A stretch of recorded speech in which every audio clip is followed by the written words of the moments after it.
Assalamualaikum warahmatullahi wabarakatuh. Sampurasun. Kumaha damang? Mugia hidup sedayana aya dina kayaan sehat walafiat. Amin ya robbal alamin.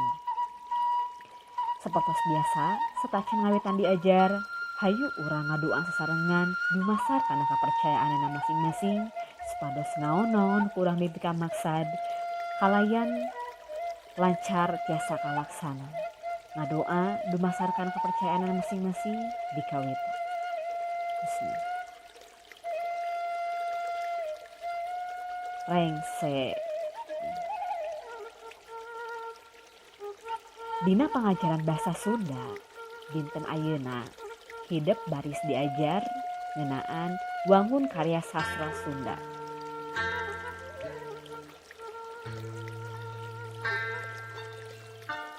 Wangunan karya sastra atawa pengertian karya sastra.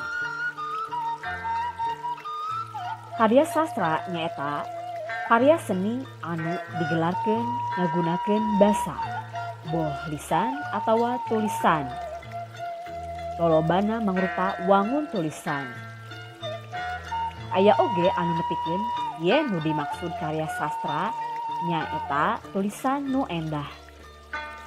Maksudna tulisan nu dipake pikeun ngahontal ajen-ajen estetis atawa kaendahan seni. Jadi yang dimaksud karya sastra yaitu karya seni yang disampaikan menggunakan bahasa baik secara lisan atau tulisan. Kebanyakan menggunakan bentuk tulisan. Ada juga yang berpendapat bahwa yang dimaksud karya sastra yaitu tulisan yang indah.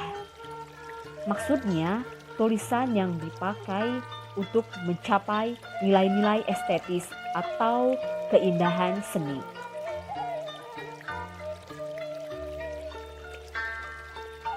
Dumasar wanguna karya sastra dibagi tilu.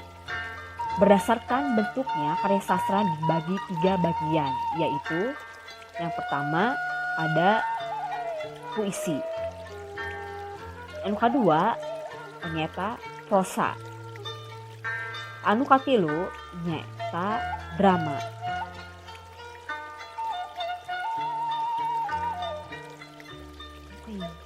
Puisi. Puisi nyata karya sastra wangun ugeran atau terikat. Disebut wangun ugeran lantaran kauger ku wangun sarta diksinya. Puisi yaitu karya sastra bentuk terikat. Disebut bentuk terikat karena terikat oleh bentuknya dan diksinya. Seperti yang pertama, anu kahiji pilihan kecap atau diksi. Anu kedua ungkara kalimah atau susunan kalimah. Anu katilu wirahma, tarik alun, panjang pondok, jeung randegan sora. Contona tina puisi nyaeta sajak, sisindiran, kakawihan, pupujian, pupuk, jeung sajabana.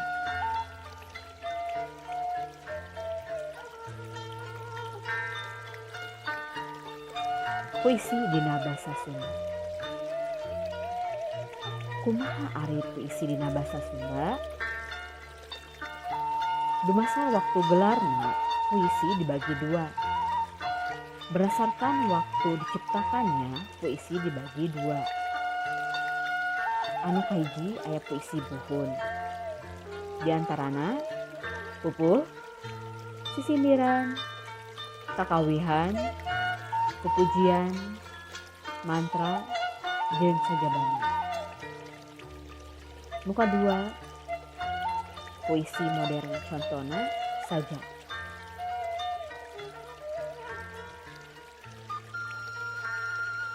Muka 2 ayana prosa. Prosa disebut oge karya sastra wangun lancaran. Disebut wangun lancaran kusabab henteu kauger ku guru lagu jeung guru wilang. Prosa disebut juga karya sastra wangun bebas. Disebut wangun bebas sebab tidak terikat oleh guru lagu dan guru wilang. Prosa dina basa Sunda dumasar waktu gelarna aya 2 nyaeta nu kahiji aya prosa buhun. Contona dongeng, cerita layang, jeung sajabana. Nu kadua aya prosa modern. Contona cerita pondok jeung novel.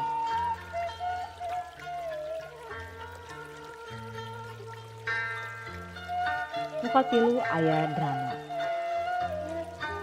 Drama nyata karya sastra dina wangun paguneman atawa dialog. Drama yaitu karya sastra dalam bentuk dialog. Drama dina basa Sunda dumasar waktu gelarna dibagi 2 nyaeta drama dina basa Sunda berdasarkan waktu diciptakannya dibagi menjadi 2 yaitu anu kahiji aya drama buhun. Contona nyata Sandewara jeung Gending Karsini. Nu kadua aya drama modern. Contona nyata teater, opera, kabaret, film jeung sajabana.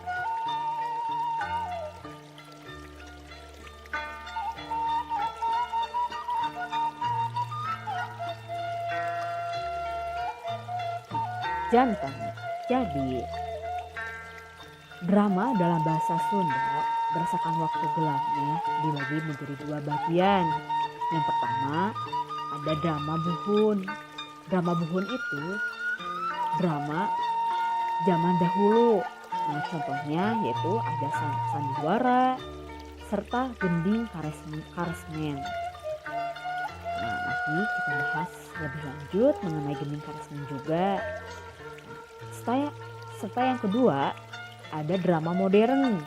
Contohnya ada teater, opera, kabaret, film, dan sebagainya.